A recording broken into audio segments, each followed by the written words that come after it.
sa remaining parts, sige, tapusin nyo yung hindi nyo matatapos. Oo, hindi nyo matapos.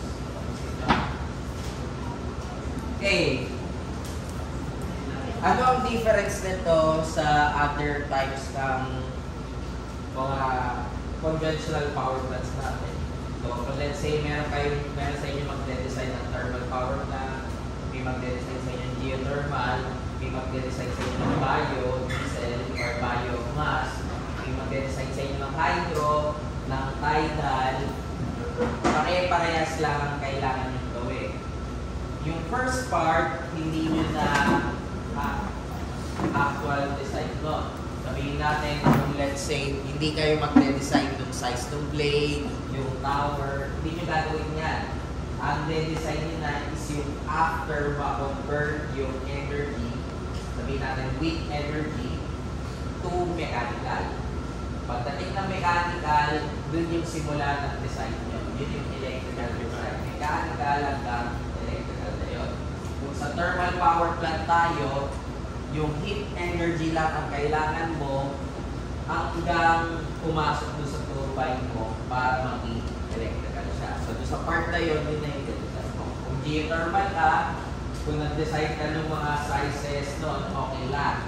Pero ang focus natin would be yung pagkuha ng geothermal energy at pag-convert siya into mechanical or steam na ipapasok mo sa turbine. So if lahat sa inyo may generator, ito na yun. Papabuhin nyo lang yung isa. Pero may separate topic tayo regarding sa other devices. Okay, so punta na tayo sa wind power system. So pagdating sa wind power system natin, nagsimula yan nung nag-propel tayo ng ships, nag-ride tayo ng grains, nag-pump tayo ng water, or nag-power tayo ng mga machinery. Malaki po pala. Malaki talaga yan. Pero ganyan kalit lang yung tao, yan yung malaking blade natin. Ang size niyan is 15 meters, minimum is 15 meters, 15 meters by 15. So 30 meters yung span natin. Yung parang ang tawag nila swept area, yung buo. Pero pwede yung umabot ng mga 50 meters o may 50 dito sa blade na to, sa taas. So here, makikita nyo dito kung paano nila nililinis. So, nililinis nila yung blade. So that's how you clean yung blade natin. So ang first wind turbine natin is na-build sa Dane Paul Lecor in 1891. And ang pinakamaraming advancement pagdating dyan would be Denmark, Germany, and Sweden. Usually, European countries ang may pinakamaraming development pagdating sa car. And mga first world problem, yung makatipid tayo or mawala yung mga pollution. Sa atin ang problema karoon natin ngayon is paano tayo makakapag-picture ng equation. Kanila, how to remove na pollution. Okay. So this graphical representation shows na may increase sa installed wind turbine capacity, 25% increase. So from 1995 to 2003, malaki na yung increase natin. So darker areas, yun yung net addition, yung gray yan yung installed capacity. And ang leader natin dyan is Germany, followed by Spain, US, Denmark, and India. So we have two types of wind turbine, vertical axis and horizontal axis. Ang difference lang nila is yung orientation ng blade. So para mas madaling intindihan, pag horizontal axis, yan yung ganyan yung arrangement ng blade natin. Ang rotation niya is horizontally.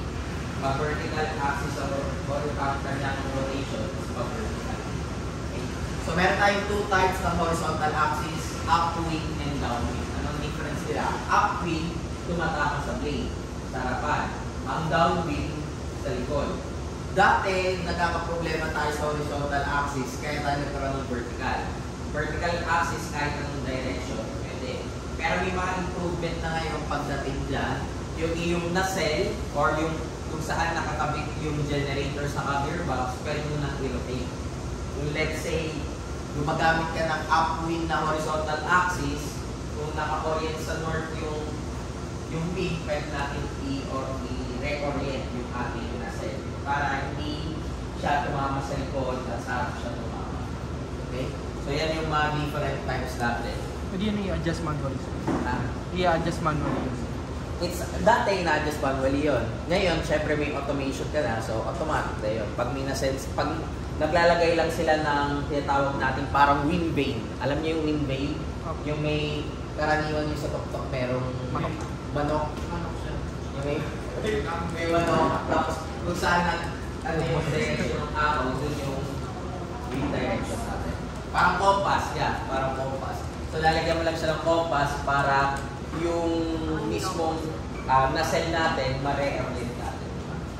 Okay. So, ito yung mga advantage nun. Pag vertical, you don't have a yaw control. And heavy machinery contained in the nacelle can be located on the ground. Sa vertical axis, hindi nyo naman makikita dyan yung turbine sa generator sa baba. So, balik tayo dito, makikita nyo kasi yun nandun sa taas pag horizontal. So, ito yung main advantage ng vertical. Lahat ng mga mabibigat nasa baba. At the same time, yung tower mo, hindi ganun kataas yung kanyang strength of materials. Kasi nga, wala kang mabigat na bagay sa taas. So, makakatipid ka na ngayon sa cost. And as they spin around, they almost in pure tension relatively lightweight. Pag umiikot yan, parang soft, wala lang. Hindi ganun mabigat yung pag-ikot natin. So, yan yung main advantages ng vertical. So, ito yung mga itsura ng mga vertical axis natin. So, meron tayo yung shape, ganito, and this one. Okay, disadvantage. Mas malapit siya sa ground, yung blade. Since mas malapit sa ground yung blade, ang problem is mas mabagal ang wheel speed. Mamaya, pag pinakita na natin yung mga formula, mapapansin nyo na pag mas mababa yung height, mas mababa yung na-produce the power. So, in low speed winds, Darius rotors have very little starting torque. In high winds, when the output power must be controlled to protect the generator, they cannot be made to spill the wind as easily as doon sa isa. Kumbaga, dahil na naka-horizontal yun, all directions ka pwedeng magtanggap ng wind, mahihirapan ka paano mas spill mo yung wind power natin. Hindi kagaya pag, let's say, balik tayo sa previous slide natin, etong upwind, balik tayo mo lang yan, hindi naiikot yan. Hindi kagaya sa horizontal, sa vertical, kahit nasa anong wind, iikot siya. So, yun yung main disadvantage natin. So, pag let's say may bagyo, baka masira pa yung turbine natin. Okay. So, other example. So, ito, may Israel flag. Ito, horizontal axis, pero pinahiga natin sa may, sa expressway. Or yun, sa may, naman, sa may tubig. Pwede ka rin maglagay. Ha? Oo, totoo yan. Lahat ng mga yan, totoo, hindi yan AI generated. Ha? Totoo yan lang. Yan pa. Meron pa tayong mga ganyan na Sir, kung nakaganyan, paano yung height sa or depende. Kasi ito, naglagay ka lang ng buoy. Alam niyo yung buoy, di ba? Yung buoy, yung pang float. Naglagay ka lang ng float kasi ang problema sa mga wind turbine, kumakain ng space. So, wag natin lagay sa lupa, lagay natin sa tubig. Kung sasabihin nyo kakain ng space, may solusyon dyan. Eh di, palipa rin natin. So, yan yung mga bago. Tapos, ito pa, gumamit siya ng kite type. Kite. Parang kite. Kumbaga naka-kite siya doon. Nasa doon yung wind turbine. Pwede rin yung, alam niyo yung blimp, BLIMP, yung may parang malaking lobo. So, yun. Pwede rin siya yung blimp tayo. Or, ito, yung braided revolution wind turbine. Ayan, meron pa yung mga ganyan. Motor wave, micro wind turbine, so maliliit. Folding wind turbine, meron na tayong folding wind turbine rin. And yung tinatawag nilang sky serpent. Sky serpent kasi maliliit yan ng mga wind turbine, tapos pag tinignan nyo parang ahas yan na nasa air. So those are variation. Pero ang principle lang nila, nag-generate sila ng power pag may wind. Ayan, meron pa. Ito, sa blimp rin, blimp, then this one. So yung ganyan, na bumababa pa rin siya or bababa lang siya kapag sira? Ang principle niya, bababa lang yan pag may sira.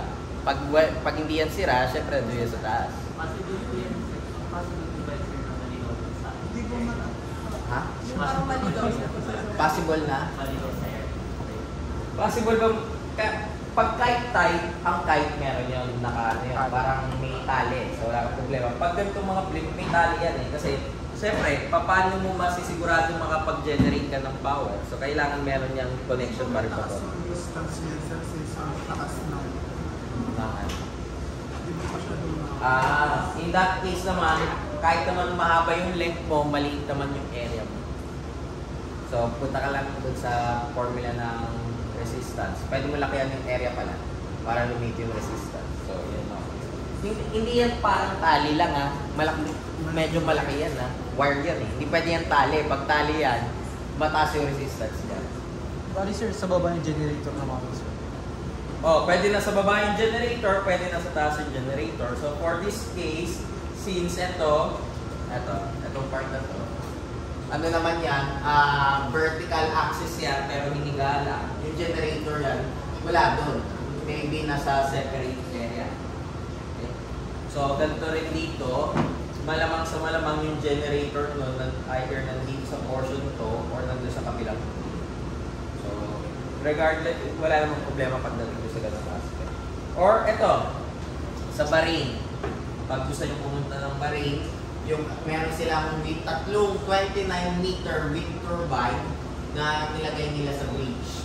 So pag sinungin natin itong portion na to, ito.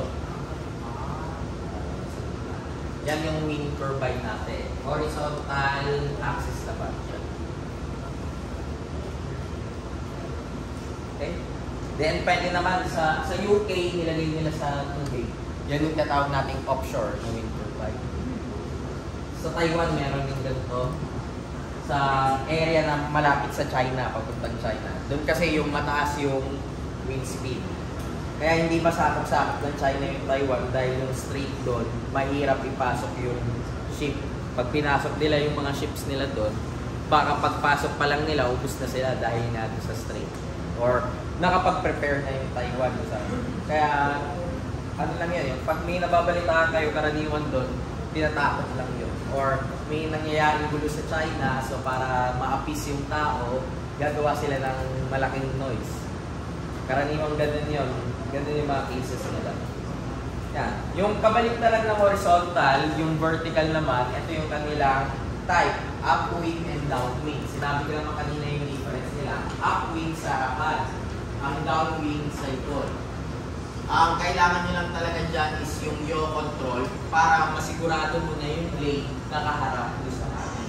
Kasi pag nasa likod yun, reverse yun, imbis na generator yun, magiging motor yun. So magiging load siya. Most modern wind turbines are of the upwind. Sa harap. Meron tayong downwind. Ang advantage nun is letting the wind itself control the yaw, left to right motion. So, ang orientation niya is naturally sa wind direction. Ang problem is yung wind shadowing. Kasi since sa likod yung ikot mo, pag kinontrol mo siya na unti-unting mag-rotate, syempre ang mangyayari sa wind speed, bababa. Walang pinagkaiba yan. May nagbumotor naman sa inyo. Pag nagbumotor kayo, for instance, ng 50 kph, tapos biglang binabarit to 10, tapos na ulit sa 50. Ano sa tingin ko nangyayari sa natin? 50 for 5 minutes, then 1 minute magiging 10 kph ka, then 5 minutes, 50. Baka tumilako ka na. Galing-galing yung magiging case natin. So, ganun rin nangyayari sa wind turbine. Kaya, disadvantage pa sa dito. Sir, ano po tawag dito sa sabi pag-yaw gano'n? Ano yung gano'n? Hindi. Pagdating naman sa yaw control, yung buong ano na yun. Pag yung sa taas baba. pati yung pag-ikot. Basta pag i-rotate.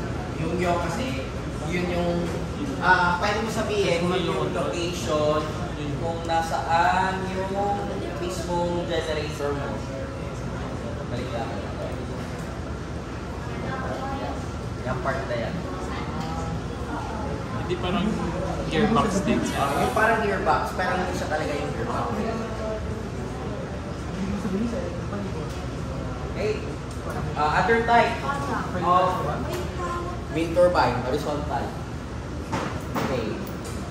Ang number of blades natin sa Europe, 3 usually. Sa US, 2 turbines. Ang principle natin dyan, pag mas maraming blade, mas babagal ang ikot. Pag mas konti yung blade, mas pabilis ang ikot natin. So, 3, ayan, meron ka rin ganyan yung turbine na parang puno. So, 3-bladed turbine shows smoother operation since yung impact ng tower interference and vibration is nababalance na. At mas tahimik siya compared sa 2-bladed.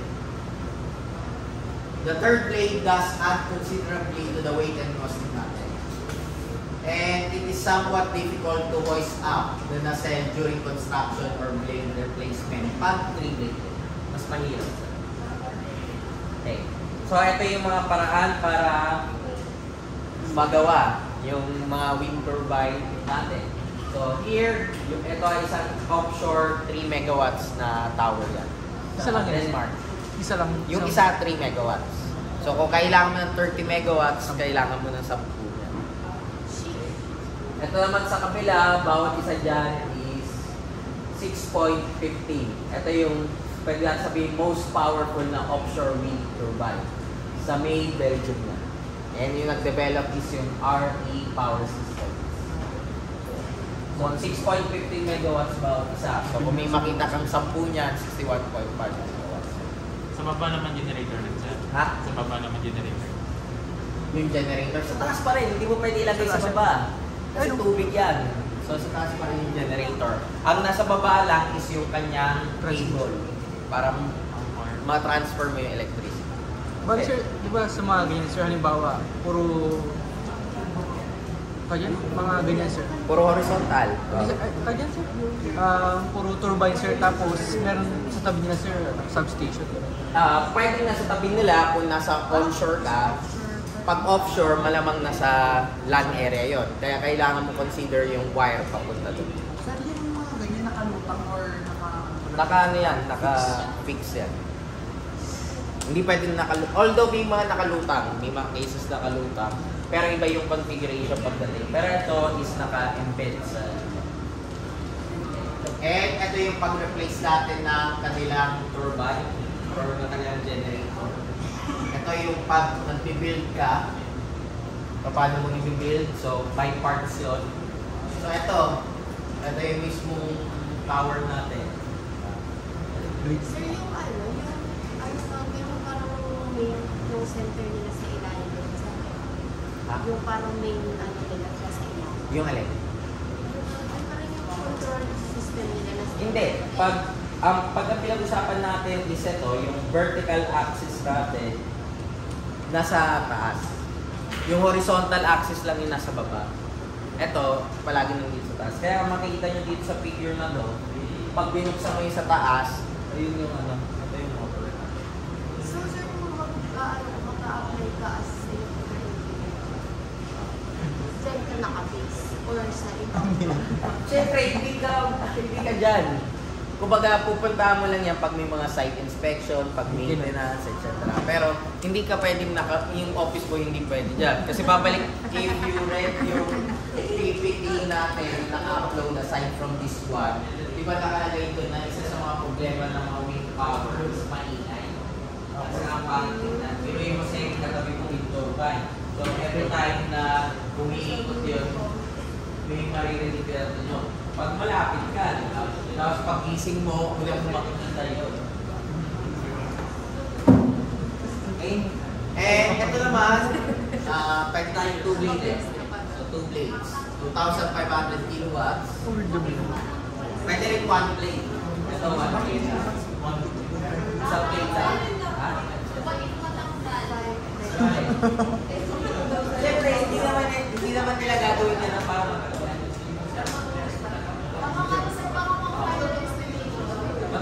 Matulis talaga yung shape niya kasi nga, siyempre, ang principle natin dyan is yung sa relos. Alam niyo naman sa relos, pag wala kayo nakita ang relos lang ang dulo, hindi patusok. So, patusok talaga. So, ito, 2-bladed, 1-bladed. Okay. Now, yun yung mga pictures. So, medyo na-excite na sa pictures. Doon na tayo sa computation. So, ang computation natin is formula ng kinetic energy. Bakit kinetic energy? Kasi may movement tayo. Pinapaikot mo yung blade, di ba? Ang formula natin ng kinetic energy, 1/2 mv squared. Okay. So, mula sa 1/2 mv squared na yun, kung gusto natin in terms of power, divide lang natin ng time. Kaya makikita nyo, 1/2 mass over time, d squared lang. Ginawa lang natin yung time siya.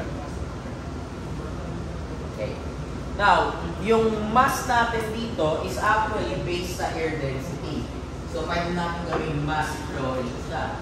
So, yung mass flow rate natin would be equal to rho, area, velocity. So, magiging formula na natin ng wind power is 1/2 rho AV cube. Wherein yung rho natin is yung air density which is 1.225 kg per meter cube at 50 degrees Celsius and 180 m. Area A is in area and V is the normal speed in meter per second. When A is 1 meter per second, ang tawag na natin sa power natin is power density. Kasi per square meter tayo. Pero kung may given ka na actual area, wind power lang. Ulitin ko itong formula na to is wind power. Hindi ito yung power na binibigay ng wind turbine nyo. Wind power pa lang tayo Wala pa tayong electrical. This is only wind power. Okay. Now, as we increase the wind speed, mapapansin natin tumataas yung power. So, ito yung pwede natin graphical representation. Ito yung parang table, kinumpute lang niya. So, hindi yan directly proportional kasi nga cube. So, cube natin, cubical yung kanyang itsura. Kaya, mapapansin natin dyan. Pero increasing pa rin talaga yung power. Okay. Now, with that, we could say power is directly proportional sa V cube and power is also directly proportional sa pi over 4 d squared wherein d is the blade diameter. We cannot change the wing speed. Tandaan nyo yun. Kahit ano mangyari, ang pwede lang nating baguhin is yung area. Hindi mo kayang baguhin yung hangin. So, babaguhin mo lang yung area nung blade natin. So, para mabago natin yung area ng blade natin, ito yung formula. 2/3 dh pag vertical axis. Wherein h would be yung height. Yung d natin is yung diameter. Kasi, circle yan eh. Kaya diameter yan. Or pwede mo sabihin, distance of one blade to another blade. Or diameter itself. Lagyan natin example para mas madali nyo intindihan. Yung example natin para lang tayo ng physics. So, 1/2 rho area V cube, change in T. So, meron tayong given na parameters. 100 hours at 6 meters per second. Yun yung first type natin. Yung second type, 50 hours na naka 3 meters, 50 hours na naka 9 meters. Alin yung mas mataas yung mabibigay ng power? Yung pangalawa. Makikita nyo yung pangalawa, 22,326 to 827. Ito, ang output lang is 13,000. So, it's better na tumaas yung wind speed natin kahit konti yung oras kesa yung wind speed natin na constant sa mababang sa mas madali ng oras. Kasi V raised to 3. Hindi naman yan V times 5 lang. Okay? So, pinapakita dyan sa example na yan. Now, dito, we assume that 1.225 kg per meter cube is standard. Pero ano ba ang problema natin? Ang problema natin, yung ating air, nagbabago ang kanyang density. So, pag nagbabago yung kanyang density, kailangan natin consider yung temperature. So, if you notice, pag ang temperature natin ay mas mainit, ano nangyayari sa ating density? Mas bababa. Based sa formula. Pero ano yung nararamdaman nyo pag mas mainit? Hindi. Wala man tayong tungkol sa E. Kayo bilang tao, pag let's say, sa labas kayo, mainit. Tapos bigla kayo pumasok sa malamig. Ano nararamdaman niyo?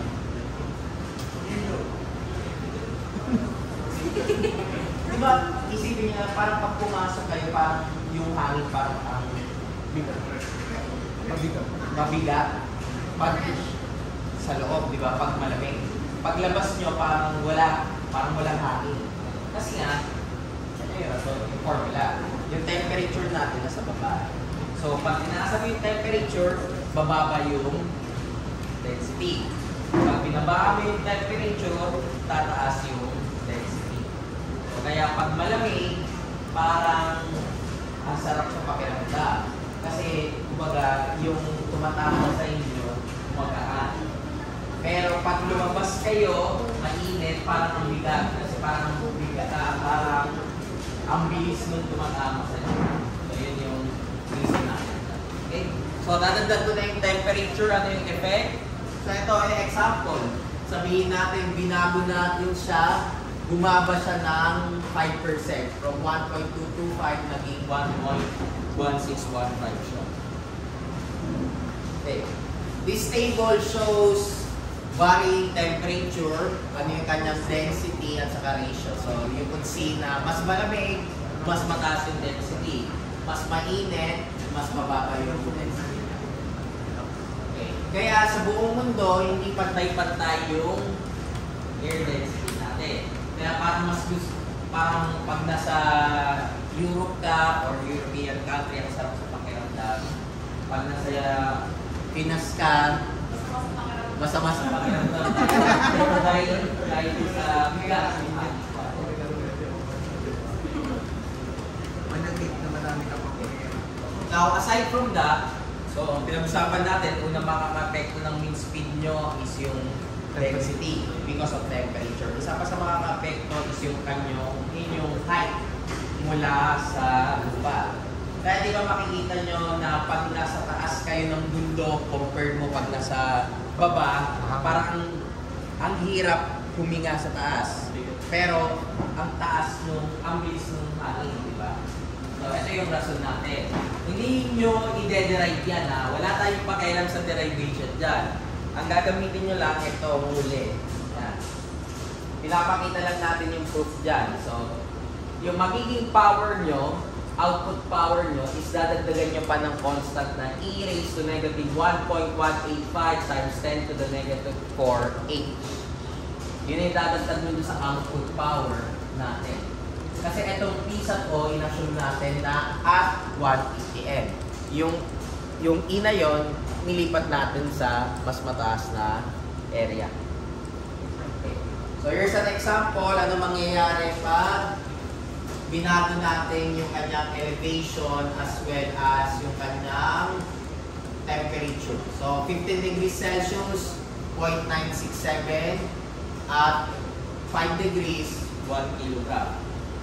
Pag ginawa nyo itong 1 at saka ito 1, magbabago rin yung part na to. So, nag-decrease siya ng 21.1%.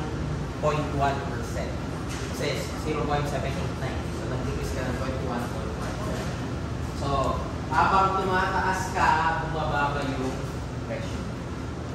Tapos, yung temperature naman, habang bumababa yung temperature natin, tumataas yung pressure. This table, pinakita lang yung combination lang. So, air pressure with varying altitudes. Ito naman, varying temperature. Another example, puntahan natin in terms of power density.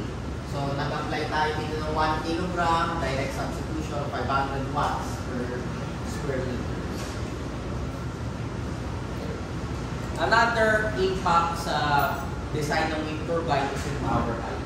So, generally speaking, your velocity is directly proportional with your height.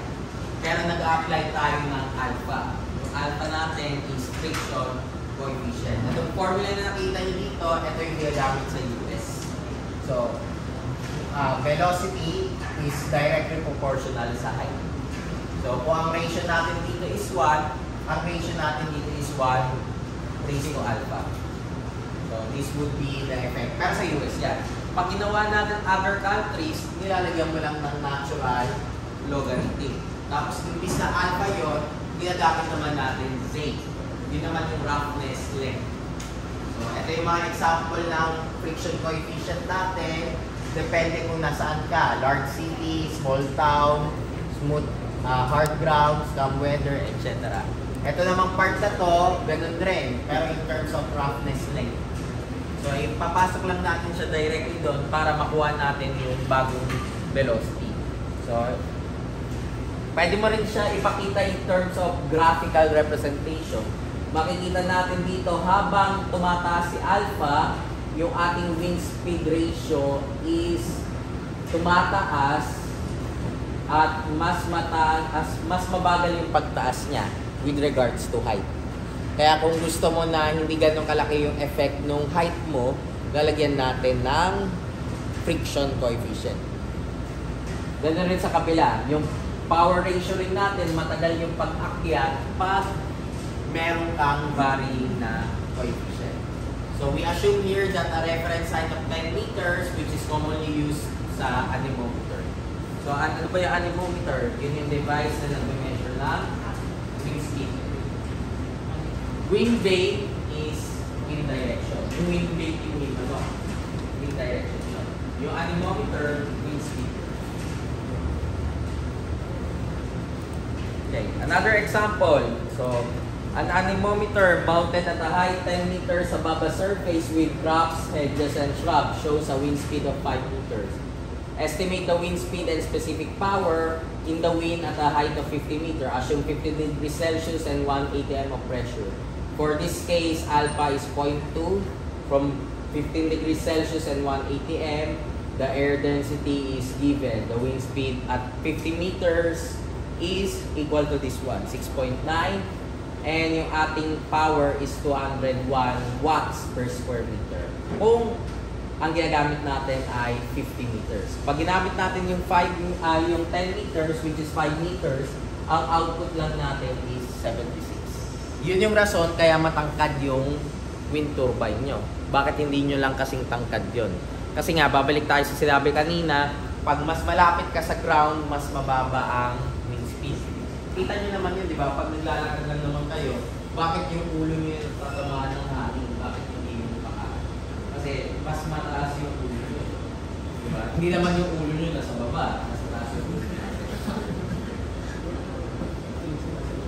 Okay. Then, yan, example pa, horizontal axis. So, for rougher surface, ang mangyayari naman is nagdodoble yung power natin. Kahit ma-raise lang natin ng 22 meters. And quadrupled yan pag ni-raise mo siya ng 47 meters. So, hindi siya directly proportional. Okay. Another example. O, ito, yung blade natin, ang total niya is 30 meters. 65 meters yung sa taas, 35 meters yung sa baba. Kasi yung pagitan natin na 30 meters, yun yung wind blade, yun yung length ng blade na dalawa.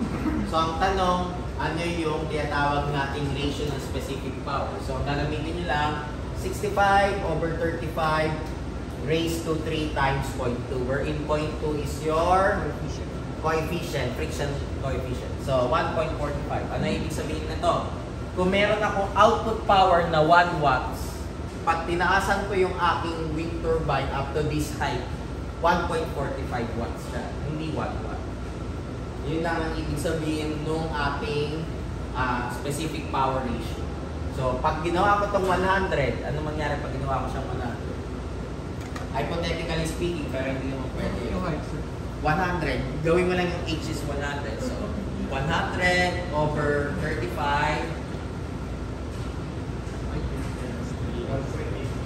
1.87. So, Kumbaga, mas mataas syempre yung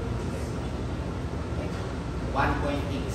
So, ito yung isa 65, gawin nyo lang 100. In 1 inch yan, sir. Ha? Hindi, ano yan? Ratio. Wala pa tayong payout. So, kung let's say may payout ako na 10, makukuha ko yung payout. Okay. Now, okay na tayo. Yung wing na yan, papasok sa rotor nyo. Kaya napaka-importante na ma-improve natin yung rotor natin. So, gusto natin makuha yung maximum rotor efficiency. Take note, pag pumasok yung wing speed mo or yung wing power mo, magko-convert pa yon into mechanical. Yung mechanical power na yun, yun yung pinapasok natin sa rotor. Yun na yung formula na makikita nyo kasunod mamaya. Pero before that, why cannot the turbine extract all of the kinetic energy into wind? Siyempre, ang rason lang naman dyan, if kaya nyo yun, ihinto na yung turbine. Kaya nga siya umiikot kasi may lumalabas sa kabila. Pag walang lumabas sa kabila, hinto na yun. Parang sabihin natin, nakatayo ka dito, yung wind speed tumama lang sa'yo, wala na lang. So, pag nangyari yun, wala kang rotation. Kaya, mas mabilis na ikot, ano nagre-result doon? Halos lahat ng wind power mo lumalabas. So, ang objective mo is to make sure na mabagal yung ikot ng blade. Kasi pag mabagal yung ikot ng blade, mas ina-absorb mo yung wind power. Kung may wind power tayo na 1,000 watts, gusto natin 900 watts yung ilabas na electrical energy, dapat mas mabagal yung ikot na blade. Hindi pwedeng mas mabilis. Kasi pag mas mabilis ang ikot ng blade, ibig sabihin, lumabas na siya. Tayo ka lang sa electric fan setting. Diba? Pag tumayo ka sa electric fan setting, tapos nasa likod mo, for example, si Cristobal, hindi malalamigan si Cristobal. Bakit? Kinuha mo na lahat ng hangin. So, ngayon, para ma-make sure mo na meron pa rin makuha si Cristobal, siyempre, hindi mo naman tatakpan yung electrical. Or kumbaga, yung blade natin, mabagal yung, mabilis yung ikot. Kung gusto mong ganun lang. Okay? Pero sa atin, gusto natin kunin yung electrical power. So, kailangan magalang pa yung ikot. Kasi pag mabagal yung ikot, ibig sabihin, mas ina-absorb yung turbine, yung wind power. So, kaya nga, that suggests that there must be some ideal showing of the wing that will result in maximum power extracted by the turbine. And for that case, nagkaroon na tayo ng formula ng ating tinatawag nating rotor blade power. Ito na yung mechanical power na pumapasok sa turbine mo. So, ang formula na niya, hindi na 1/2 mv squared. Ang formula niya is 1/2 change in velocity cube. Ideally speaking, hindi pwedeng mag-same yan. Kasi pag nag-same yan, edi 0. Kaya nga, mabagal lang ito para mas mataas yung mabigay natin. Simplifying further on, nagkaroon tayo ng tinatawag nating CP. Ito, efficiency of the rotor.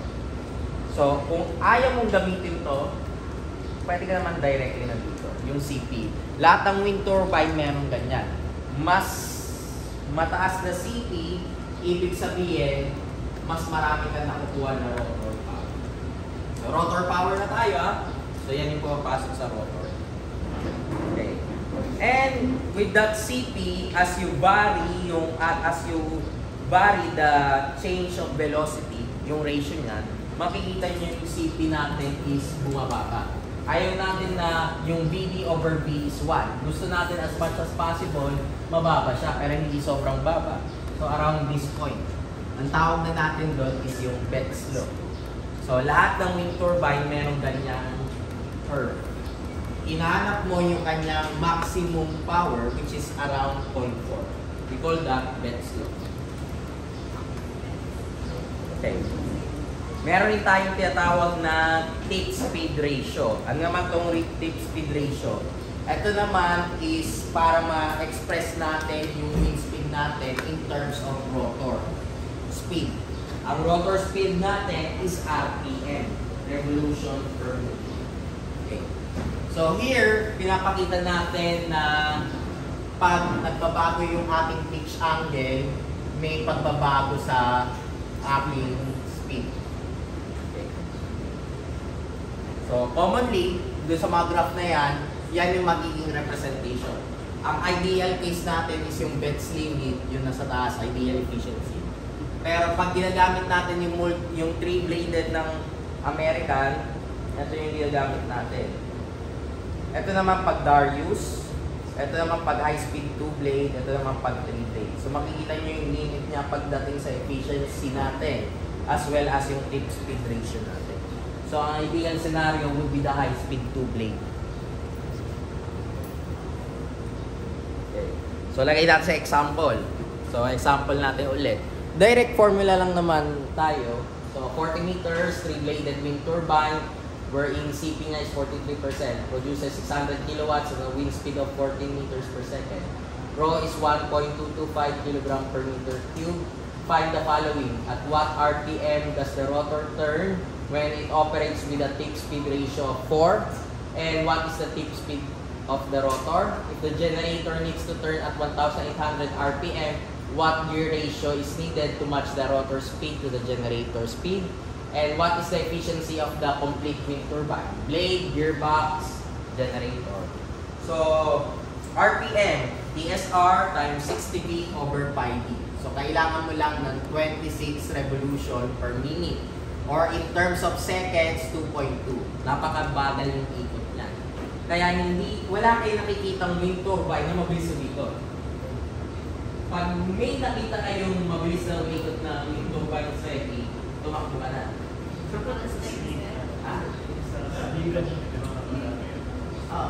Hindi, kasi maliit yung blade ko.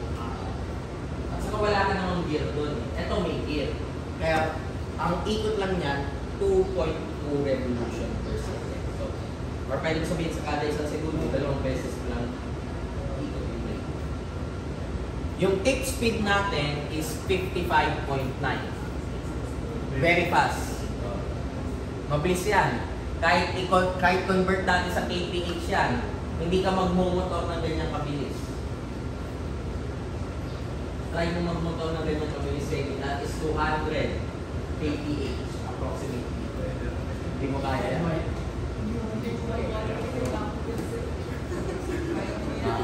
Tinapong daw kita. Sige, try mo ha. Okay. Yung rotor natin, nakakabit yan sa generator. Kung ang generator natin kailangan umikot ng 1,800 RPM, dapat meron siyang gear sa pagitan na magpapabilis ng ikot. So, ang ratio ng gear na yon is 67.4.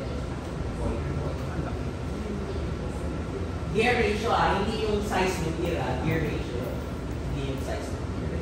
Okay. So, ang power sa wing, 2,112 kilowatts. So, ang efficiency natin is 28. So, makikita nyo dito na yung kinompute nyo kanina na 1/2 rho AV cube, hindi yun yung dapat na generated power. So, sa mga nag-wind turbine ngayon, wag yun yung basis nyo na generated power. Ang basis nyo is something like that. Kung let's say wala pa kayong design, approximately 30% lang nun yung papasok sa substation. Approximately. Pero hindi ko sinasabi 30%. So, yan. Yan yung ating wind power. Okay. So, pinapakita dito yung mga parts. Zoom in natin. Ito yung tower. Number 14. Ito yung aking yaw rotor. Ito yung aking yaw drive. Yan yung nagkakos ng pag-ikot natin. Number 12. Ito yung high-speed shaft.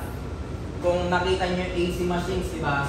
Meron kang turbine, may rotor ka, may parang tubo na nakakabit sa generator. Yung pagitan na yun, ang tawag natin doon, shaft. Yun yung shaft natin. Then, number 7 is your generator. Ito yung controller natin.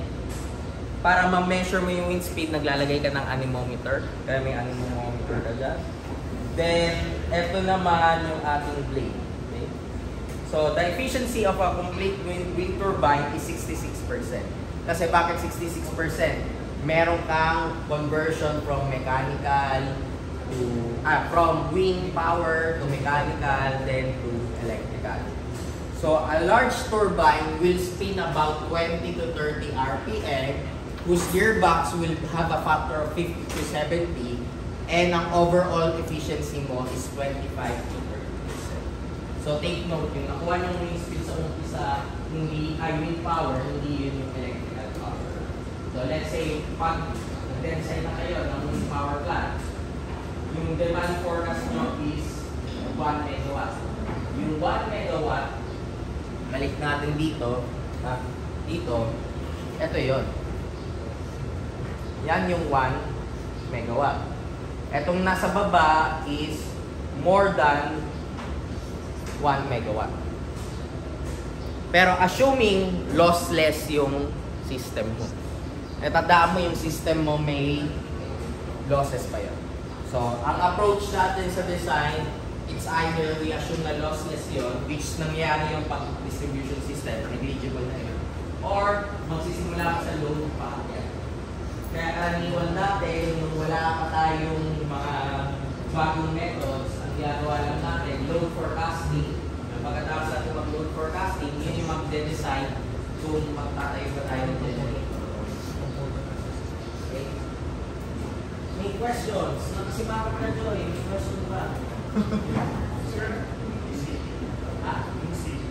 Nakasabi ko lang kanina yung CP ah. Hindi ka nakikinig ah. Balikan natin. Ano ba ibig sabihin ng CP? Ayan.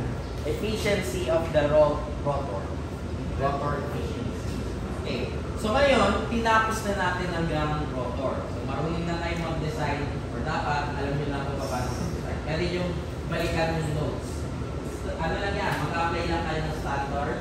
Mag-apply lang, mag-aanap lang kayo ng commercially available na wind turbine. Ang kasunod na discussion natin that to be either Tuesday or Thursday next week is yung saan naman. Rotor papuntang generator. Kasi may generator ka. Yung generator, yun na yung nagbibigay na electricity. Okay, so for the remaining 30 minutes, sige, pwede nyo tapusin yung hindi niya tapos, nahiya naman ako sa inyo. At saka si Joe Marie, kanina pang gumagawa, hindi